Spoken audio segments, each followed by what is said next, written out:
Hey, welcome back, everybody, again to the Asheville Vedic Astrology YouTube channel, youtube.com/Ryan's Vedic Astrology.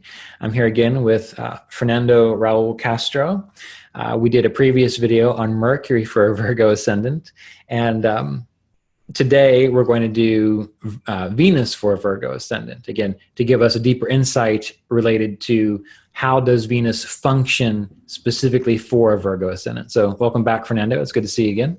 Thank you for having me, Ryan. A pleasure. Yeah. It looks like you're still wearing the same shirt from the last time. Yeah. I mean, I have some hygiene issues. I don't want to discuss it. Well, I'm wearing the same shirt too, so it's all right. At least I shaved before the video, so. Yeah.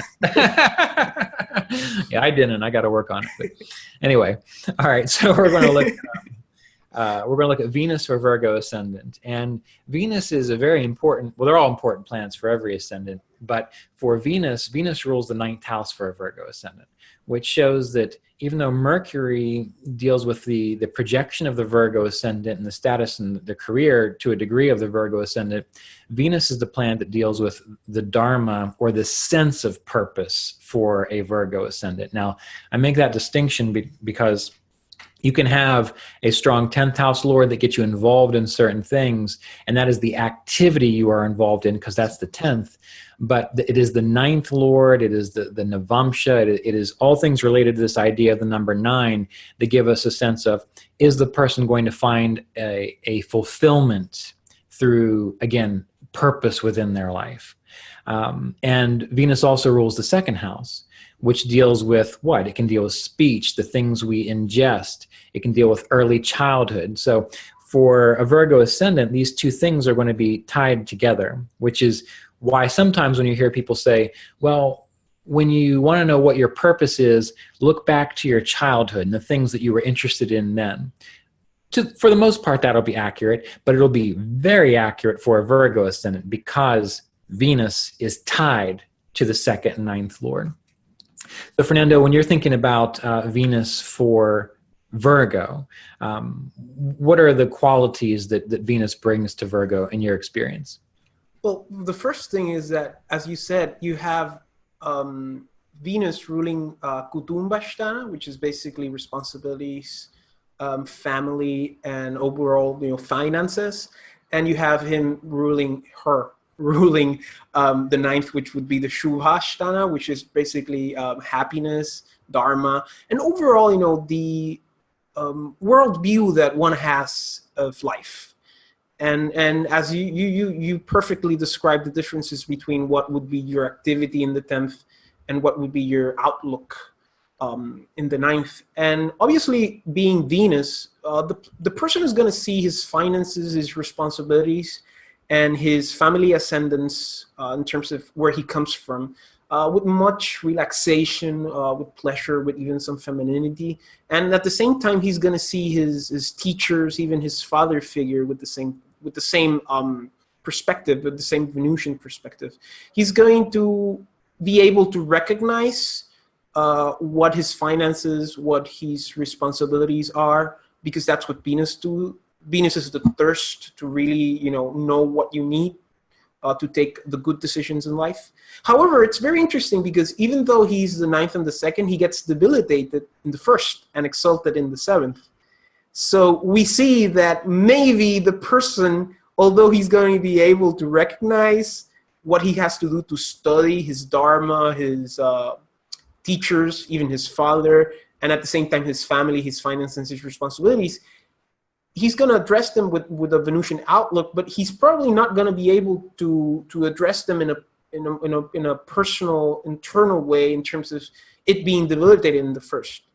That's going to be more of a 7th house thing, which once again deals with this idea, this dichotomy of how, a Virgo Lagna is strong, being independent, but when it comes to other people, he has to let go and, try to accept other people.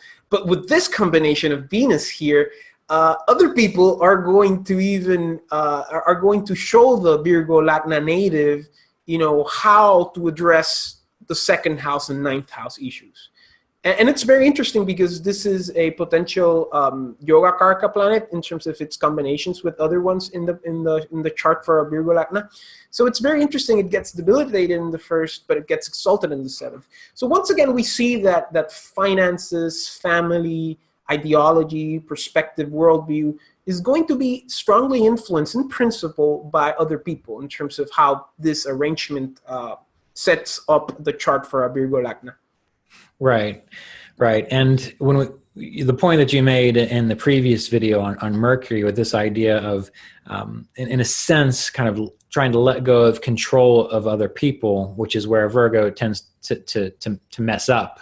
But now we've got Venus exalted in the seventh and Venus debilitated in the first. Well, for a Virgo ascendant, it's helpful for them to manage their own life such that in a way that they're a strong foundation to be an example. But that's because they're managing their own life. But with Venus exalted in the seventh, what we find is that for a Virgo, it's not about understanding others, nitpicking with others. It's not about controlling others. The focus, in a sense, is on having a sense of devotion to others. Because we've got this Venus in Pisces, which is, again, a water sign, a very spiritual sign. And it can show that for the Virgo, it's not about controlling relationships. It's not about even understanding relationships, because if it was understanding, that Mercury would do better there in the seventh. It's simply about the devotion of the relationship. You know, the other day when I was logging on to Facebook to put a post on the Asheville Vedic Astrology Facebook page, I have to go through my personal account to do that, and someone's feed popped up, and it said something about a relationship and how they were letting go of a relationship because the person didn't understand them, and so they have to move on from that. And it occurred to me, you know, I had a very wonderful relationship for 22 years, and after 22 years, I still didn't understand my wife at the time, but what I realized is that I loved her, and that was the important thing. So with Virgo ascendants, there can be this sense of control when it comes to relationships, but it's not about understanding the other person. It's not about controlling the other person. It's simply, are you able to bring the purpose and the responsibility of simply loving someone or something without having to understand it. You know, it's like you mentioned in the previous video, almost like embracing the mystery in a way. And that's a hurdle for a Virgo Lagna, right? Because he has to understand that devotion can be understood with words and logic, right? And especially with second and ninth house issues, which would be marriage, which would be family, right? Exactly. And it's, for example, I call Venus like the cornucopia of booms. You know, cornucopia, like the thing you got in Thanksgiving where everything comes out. How can you explain that a lot of food comes out of a horn? I mean, you can't explain that. It's just magical. It's just a myth. Right. And that's very hard for a Virgo Lagna to understand from the get-go, but he has to just let go, understand that devotion that Venus represents spiritually, and just let go of it with other people. And that is going to help the Virgo Lagna native to manage even better his finances, his responsibilities, his family relationships, his relationships to his gurus, to his dharma, to his marriage, and so on and so forth. But it's going to take, time. Specifically, if that Venus is debilitated in Lagna, he's going to be obsessed with it, right? But he's not, because he's going to be obsessed trying to describe it, trying to identify it. It's like a theologian trying to describe, trying to describe the universe in a scientific way with the Big Bang. I mean, it's two different things that don't necessarily, that do not easily mesh together. Right, right. And so the important point to understand a Virgo, since the part of the whole reason of this video series is so that you're able to understand either yourself or other Virgo Lagnas, is that number one, it is very important for a Virgo, based on how Mercury is situated with that ideal of exaltation in the first, to maintain a sense of control and mastery over one's own life, but not trying to extend that to others, and learning that through practice of love or devotion, of responsibility to others, just for the sake of devotion, for the sake of love. That is how relationships will work better for a Virgo ascendant. So even in this situation, this is one of those cases where for a Virgo, you don't necessarily want to treat others the way you want to be treated. in this situation, you want to treat yourself to the highest standard that you have. But then when it comes to others, yeah, you want to make sure that, you have relationships that engender respect, but it's not about controlling or even understanding. It's simply, there is another person in your life and you have a responsibility, whether it's financially, whether it's a business partnership. You have a dharma, in a sense, to support others just for the sake of it, not because of some mental ideal that Mercury itself can create. So I think that's important to remember for a Virgo ascendant. Definitely. So when we think about the second house rulership, along with the ninth, many people think about the idea of chakras with the zodiac. And this is another example. I mean, you can go back and look at the Gemini videos as well. But this is another example that kind of gives the sense of why a Mercury-ruled ascendant might speak a lot, or might have a drive to speak or to share knowledge or to share their information. Again, it's because that second house of Venus is tied to the ninth house of purpose.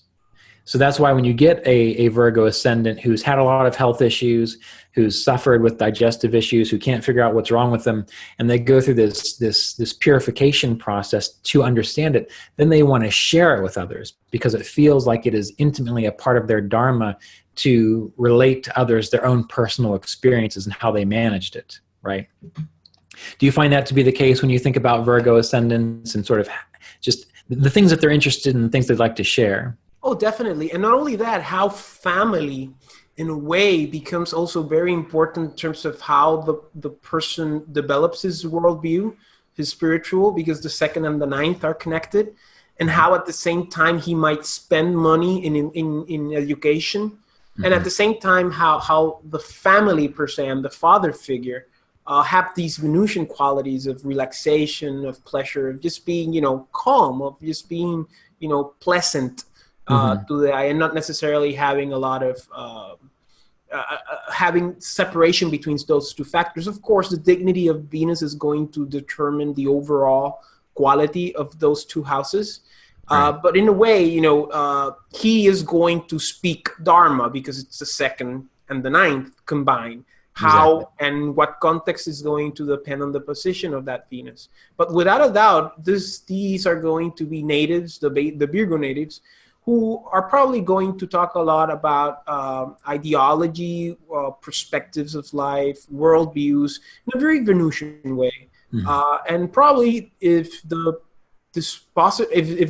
dignity of Venus is okay, they're also going to speak in a very nice way about their family, about their educational experiences, higher education experiences, their experiences with gurus if they are spiritually predisposed. And overall, a very pleasant conversation as which is another cliche of the Virgo in the astrology and the pop astrology scene. The idea that they talk a lot because they have Venus there, and It's going to be relaxing. It's going to be very a pleasurable experience to know. And usually, when you talk to Virgo natives, they usually know a little bit about everything, right? And they're very pleasant to talk to. Mm-hmm. And you can't really go deep in the conversation sometimes, but you have the ability to enjoy the exchange of words because these are people who are talking with the ninth house in mind, which is obviously Dharma, Shubha, which is like happiness, and overall wisdom, which the ninth embodies in itself. Right. I think it's important. All those points are excellent. It's very important, as you mentioned, to look at the state of Venus as we think about these things. Because, for example, I know there's a Virgo out there that says, well, I'm not, my family isn't really that important to me, or I don't have, the father with those Venusian qualities. And that's true because we all have an individual chart, and that Venus is going to be influenced in a certain way.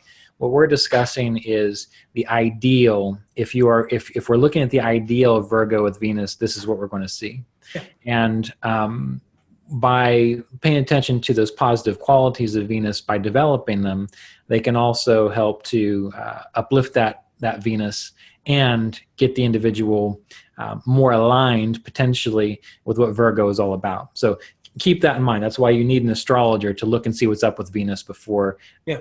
before really taking a general video like this and saying that's just the way it is, because everything is balanced there. Which is the problem with generalizing astrology through mass media, which is the great sin that has occurred in the last century of how astrology has become popularized, but it has become popular through grass generalizations. And, Right. you know, touching upon that subject, if you have a Mercury-Venus conjunction in good dignity, they're going to be very good for you in terms of being the 1st and the 10th and the 2nd and the 9th. They're going to create a good yoga.